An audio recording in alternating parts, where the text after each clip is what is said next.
Hello and welcome back to Talking Europe.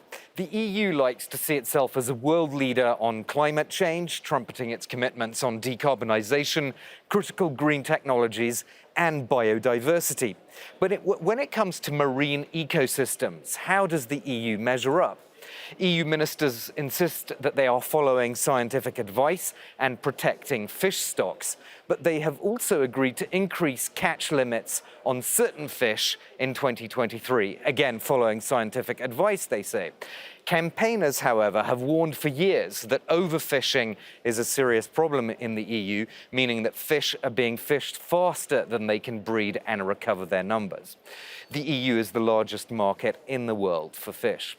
Well, to debate what a sustainable model of fishing could look like, I'm joined by two MEPs from the Parliament's Committee on Fisheries. Grace O'Sullivan is an Irish MEP from the group of the Greens, and she spent 10 years at sea with Greenpeace all over the world. Welcome to you. Thank you, Armin. And also, I'm pleased to welcome Catherine Chabot, who's a French MEP from the centrist Renew Group, and she is a sailor and a member of that same committee I mentioned, known as PECH.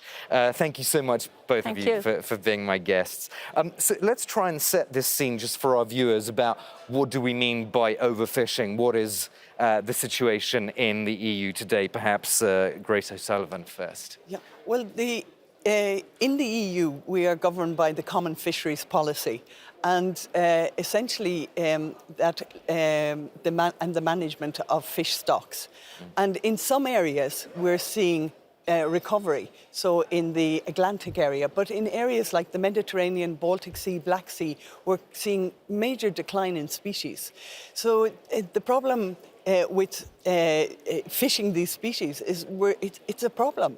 We absolutely cannot sustain it. So there is a lot of work to be done in the EU to protect stocks that are vulnerable and that are being overfished, because we already know their numbers are in decline, and the actual biomass or the numbers of fish it's not sustainable to continue to fish them at high levels. When EU ministers say that they're simply following scientific advice, do you accept that, or do you think there's some kind of industry sort of backdrop to that, or influence that will I think there's a lot of pressure from large industrial fishing sector, and that's normal. There's a lot of lobbying goes on here in the European Parliament to MEPs, but also to the Commission. So I do recognise that the science, we must listen to the science, but we should not bend to the pressure of the lobbyists at the cost of the stocks and the good food that we need produced from the sector. Catherine Chabot, so what's your view, I mean, on the overall picture? Yeah, I think of course, fisheries have to live their transition. Here we are working with Grace and all the MEPs to implement the Green Deal, and fisheries have to make their part of the job. But also, when Grace was speaking about the pressure on fisheries, on the stocks in Baltic, Black Sea and Mediterranean, we have also to work to reduce the pollutions because they are the most polluted seas in the world. Not in the world, probably the China Sea, the Yellow Sea in China is very polluted as well. But if we want our fishermen to move, we have to show them that we also work to reduce the pollution, because we have a lot of pollutions, the plastic, the pollutants, etc., and the consequences of the climate change. So, of course, we have to work and to help them to change their boat. We have probably to change, to modify the common policy on fisheries, because we have to help them to build the boats of the future. On the question of boats of the future, I want to ask both of you about the European Commission plan to phase out bottom trawling by 2030. So this is large-scale trawling. Is that enough, or are there other kinds of practices that need to end as well? What do you think? Well, with the bottom trawling, the Green Group in the European Parliament, we're really clear that we should look to banning bottom trawling in marine protected areas. So areas that have been identified as critical in terms of protecting biodiversity and to enable and allow young fish stocks to grow and replenish. So that's why we want to ban the destructive means of bottom trawling in these areas, and they really do impact on the habitat. But we're not saying outside of that, we're just saying within these areas to begin with. But you know, we really do have to look at the future of fishing because and the current practices, because as Catherine said, you know, there's a lot of plastic in the seas. We know that a lot of plastic is also coming from the fishing industry. So we have to here in the European Parliament and in the Commission, we have to see that the big budget, the MFAF marine budget, is going into looking to innovative solutions that can help the transition to a better way of fishing. And you know, we often talk about the fishers as being the custodians of the sea, but we need to help them to be that, and that the destructive methods that are being used, all that plastic netting, all the polypropylene, the ropes and everything that are causing pollution, it's not sustainable. So we have to look for genuine sustainable ways of fishing. Just a quick point about France, Catherine Chabot, because as I'm sure you know, fishermen have blocked the port of Boulogne in protest against this European Commission plan that we mentioned earlier.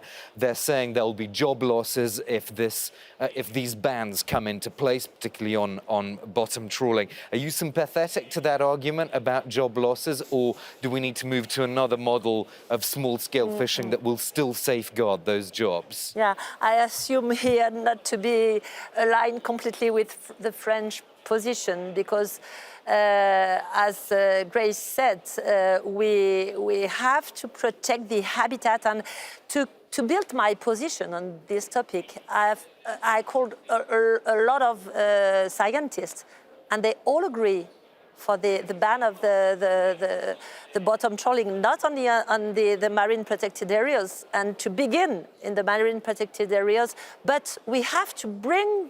The problem is we have to work with the fishermen, and the more we wait to help them to hinder in the transition, the more it will be difficult and the problem they are, for them, they consider it's la goutte qui fait déborder le vase. How do you say in English? the last straw. Yeah, and for them, because there is the Brexit, the consequences of the war, there are a lot of problems. But I think they have to understand that if we protect those very productive areas, it will be helpful for their job.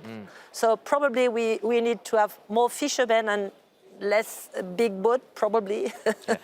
I think that's a really good point. I mean, you know, just recently in Ireland, we've had these super trawlers coming in, these mega vessels, and they're causing wide-scale disruption, not only to the fishing communities, so the small-scale fishing fleet, who see them coming in and they're just mopping up huge quantities of fish. So for us in the Green Group, we'd like to see an end to these super trawlers, and then more support to the coastal fishers. So small-scale fishers, a lot more money, because in the end, the small-scale fishers are the backbone of the fisheries economy in Europe.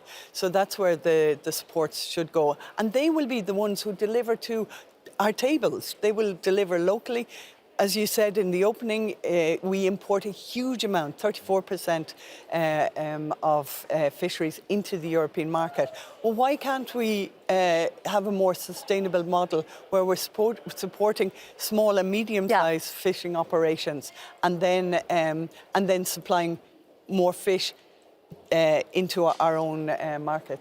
Just a very quick question about the the fraud that is being reported on how the actual how fish catches are being quantified. So this was a scoop by Arthur Nesselin in The Guardian, actually, and he writes that some countries, France and Spain particularly, are watering down the rules on how fish catches are reported. So I appreciate that you're putting a lot of emphasis on the environment, but it's not as if some of the fishermen are completely blameless, are they, at the same time? Well, look, that's a huge problem, and that's why, you know, we have to implement the common fisheries policy, which will help to avoid that situation.